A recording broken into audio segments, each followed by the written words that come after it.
네, 그럼 챕터 2의 두 번째 내용 공부를 시작하겠습니다. 네, 먼저 indirect recombination과 trapping에 대해서 알아보겠습니다. indirect materials는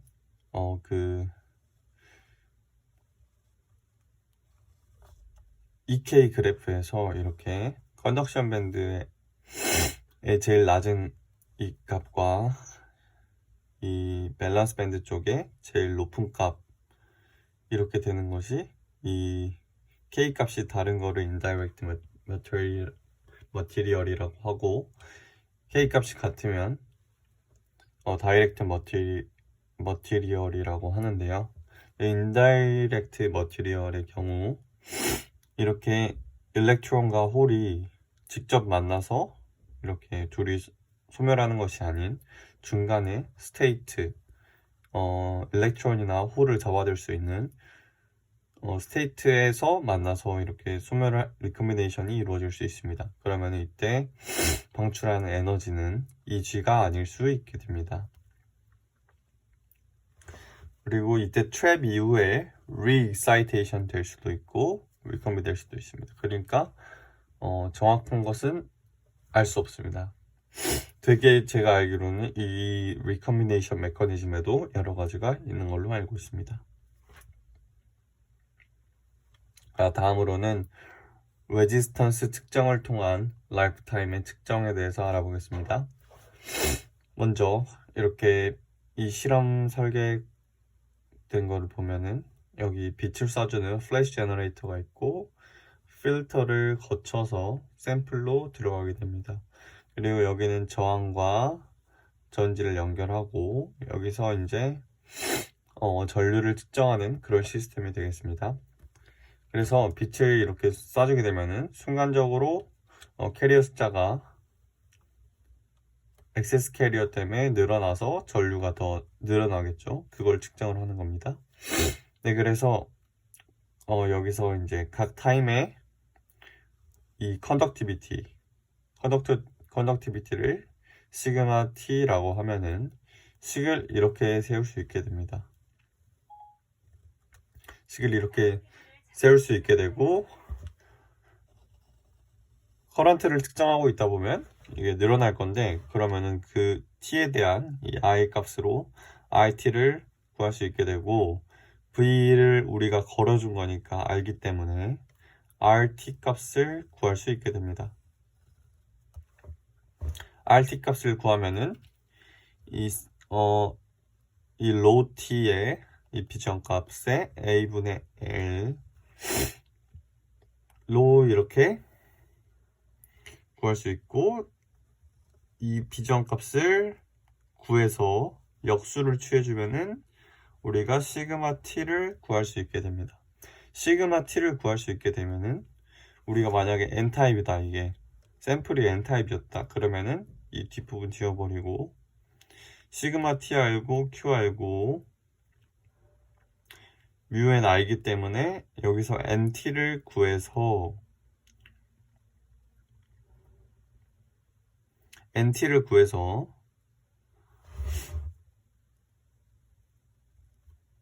이 식으로부터 우리가 전에 배웠던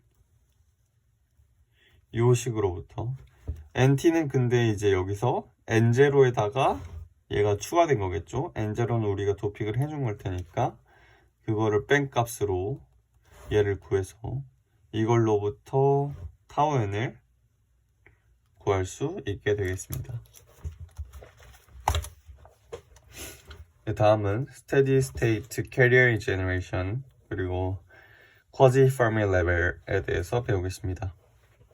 자, 우리가 평형 같은 개념에는 이렇게 두 가지가 있습니다. 먼저 Summary Equilibrium 상태, 그 다음에 Steady State 상태, 이렇게 두 가지가 있겠는데, 먼저 Summary Equilibrium 상태에 대해서 보면은 온도에 의한 excitation 말고 다른 excitation이 없는 상황입니다. 그리고 그때 이 제너레이션 속도랑 리컴비네이션 속도가 같을 때를 Summer Equilibrium 상태라고 합니다. 그러니까 전자는 N0, 홀은 P0밖에 없고 액세스 캐리어가 없는 상태입니다. 반면에 스테이 스테이트는 다른 액세스 캐리어를 모두 고려하고도 제너레이션이랑 리컴비네이션이 같은 상태를 말합니다.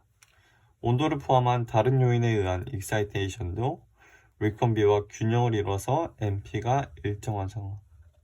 그래서 얘는 N0, P0가 일정한 상황이고 얘는 NP가 일정한 상황이라고 보면 되겠습니다.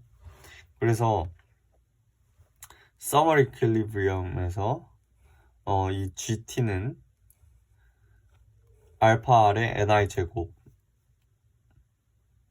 즉 알파 R N0, P0로 주어졌었고 스테디 스테이트 상태에서는 GT뿐만 아니라 이 옵티컬에 의한 GOP까지 포함을 시켜서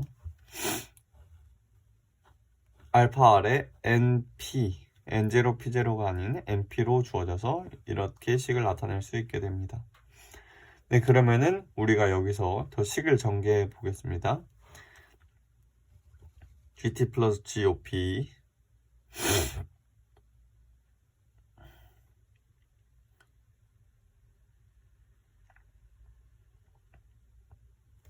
그러니까 이 상태가 되면은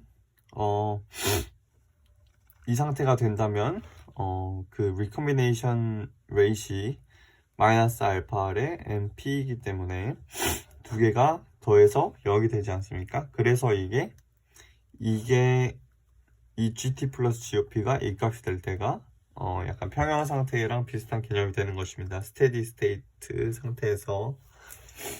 그래서 이 식을 전개하면은 이런 식으로 나타낼 수 있고 이 델타 N과 델타 P는 가정하기를 똑같습니다. 그래서 GT 플러스 GOP는 얘를 전개해주면 이런 식이 나오게 되고 여기서 로 레벨 인젝션을 가정을 하게 되면은 얘가 날아가죠.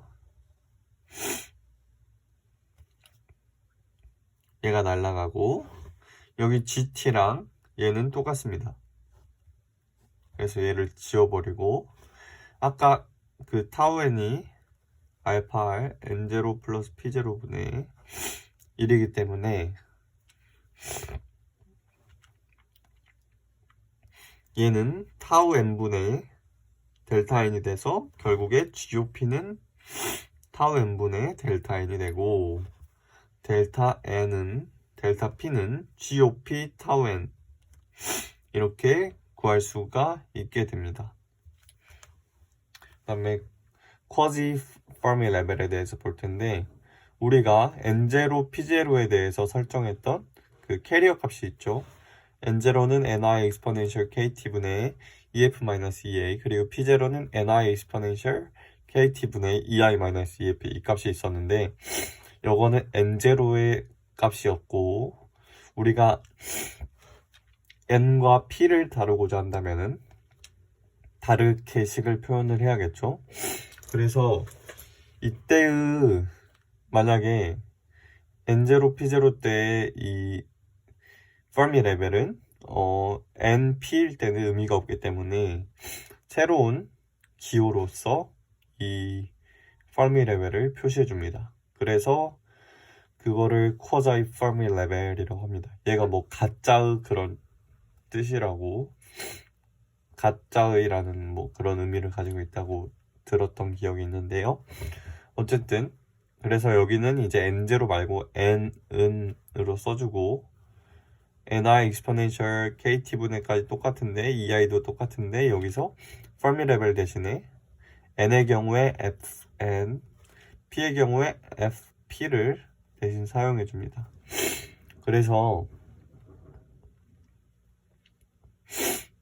이 FN과 FP가 두 개를 만약에 구해서 차이가 많이 난다, 두 개가. 그러면은 이퀄리브리엄 상태에서 서머 이퀄리브리엄 상태에서 얼마나 벗어났는지, 그러니까 엑스 캐리어가 많이 생기면은 많이 기여를 하게 되면 많이 벗어나겠죠. 그거의 척도가 될 수 있습니다. 이제 다음으로는 캐리어 디퓨전에 대해서 보겠습니다. 이렇게 캐리어 컨센트레이션의 차이는 확산을 만들게 됩니다. 컨센트레이션의 차이는 확산을 만들게 되죠. 이거는 되게 당연한 소리입니다. 보겠습니다. 보면은 NX고 여기가 X축입니다. 처음에 T1일 때 농도가 이렇게 분포를 했다고 합시다. 그러면은 시간이 지나면 지날수록 자연스럽게 이렇게 넓게 퍼지는 모습을 볼 수가 있습니다. 이제 이 개념을 좀 설명을 해보고 다음에서 보겠습니다.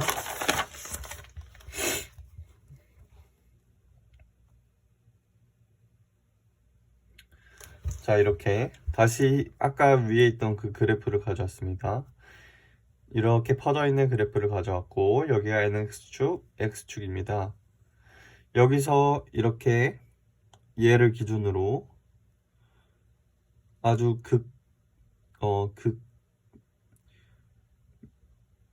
조그만 영역을 이렇게 가정을 해보겠습니다. 여기 가운데 지점을 X0 지점이라고 하고 여기의 꼭대기를 N1, 여기의 꼭대기를 N2라고 해보겠습니다. 그러면은 이게 디퓨전이 일어나는 원리가 결국에 반반이라는 겁니다.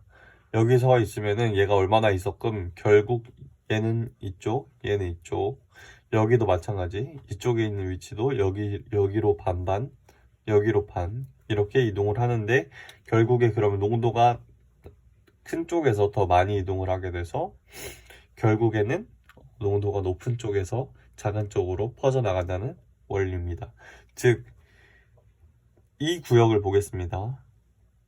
이 구역을 보면은 이 구역의 절반이 왼쪽으로 이동하고 절반은 오른쪽으로 이동을 합니다.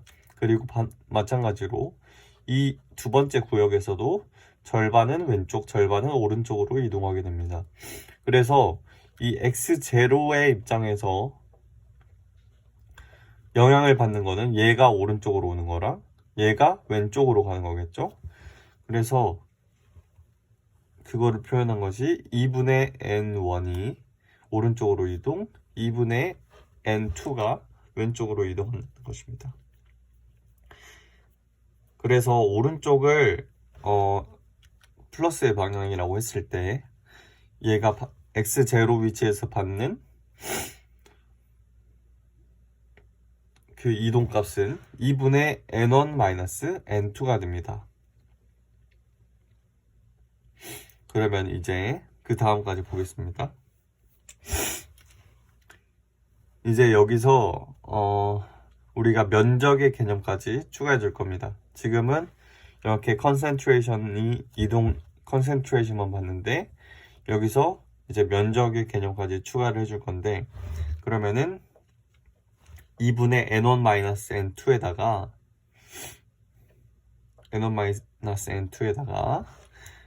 L바와 A 단면적, 이 뒤쪽의 단면적이겠죠? 걔를 곱해주게 됩니다. 그것이 2분의 L바 A의 N1-N2이고 여기서 L바는 얘가 전자가 한 번 뛸 때의 거리를 의미합니다.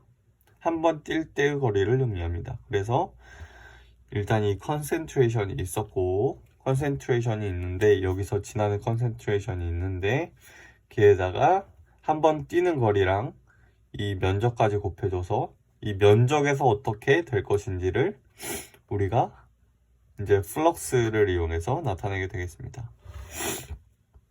그래서 플럭스 덴시티는 유닛 면적당, 그러니까 단위 면적당의 속도입니다. 일단 플럭스가 플럭스를 어떻게 표현을 하냐면은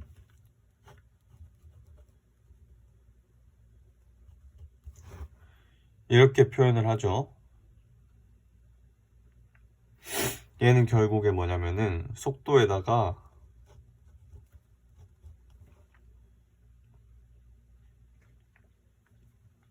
농도를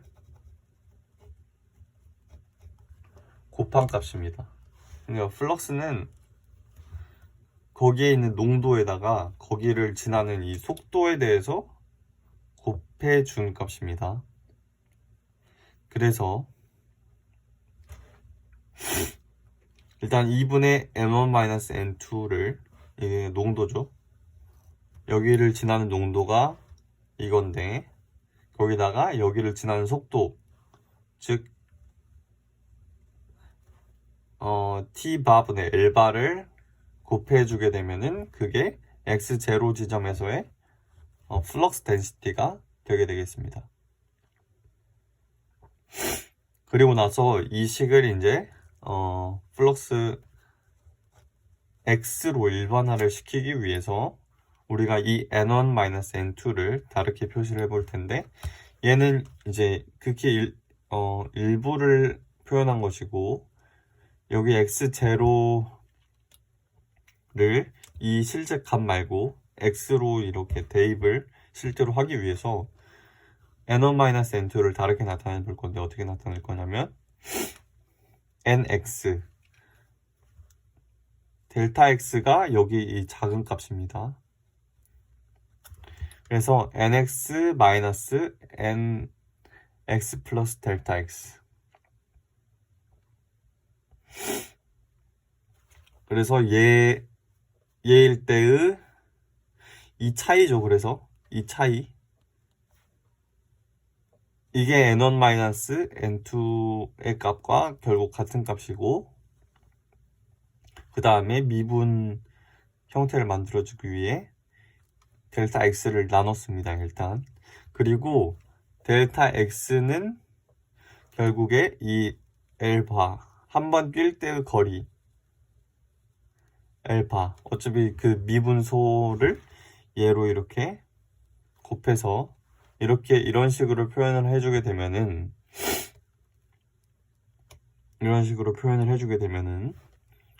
이제 이 플럭스 x0가 아닌 x에 대한 플럭스 값을 구할 수 있게 되는데, 여기서 이제 n1-n2에다가 이 값을 대입을 해주게 됩니다. 여기서. 그러면은 이러한 식이 나옵니다. 이러한 식이 나오게 되고, 여기서 이제 리미트를 취해서 델타 x를 0으로 보내주게 되면 이러한 형태의 식이 나옵니다. 그래서 우리가 이제 이거를 이 t바분의 l바의 제곱을 이 dn으로 정의를 하고 식을 써주면은 플럭스가 마이너스 dn, dnx, 의 dx라는 식으로 바뀌게 됩니다. 그래서 우리가 알고 있는 이 식이 구해질 수가 있게 됩니다. 이 dn과 dp는 t바, 이게 그거죠. 얼마나 오래, 그러니까 이 L바는 한 번 뛰는데 얼마나 많이 뛸 것인가고, T바는 이 시간이지 않습니까? 이 그 죽는 평균 시간이지 않습니까? 그래서 얘는 물질 상수로 주어지게 돼서 DNTP는 상수로 주어지게 되고, 이런 식으로 주어지게 됩니다. 그리고 여기다가 이제 Q를 곱한 것이, 플럭스에다가 Q를 곱하게 되면은, 이제 전하를 곱하게 되면은 그게 그 커런트 덴시티가 되기 때문에, 즉 커런트 플로우가 되기 때문에, 커런트 덴시티가 되기 때문에 여기서 JN의 경우 마이너스 Q를 곱하고 JP의 경우 Q를 곱해서 결국에 이런 식을 얻을 수 있게 됩니다. 여기에 이제 이건 디퓨전에 의한 거지 않습니까? 여기에 이제 이 전기장에 의한 드리프트에 의한 이 J까지 고려를 하게 된다면 최종적으로 이러한 식으로 나올 수가 있게 됩니다. 네, 다음 이제 이어서 다음 시간에 더 알아보도록 하겠습니다. 챕터 2를 마무리하도록 하겠습니다.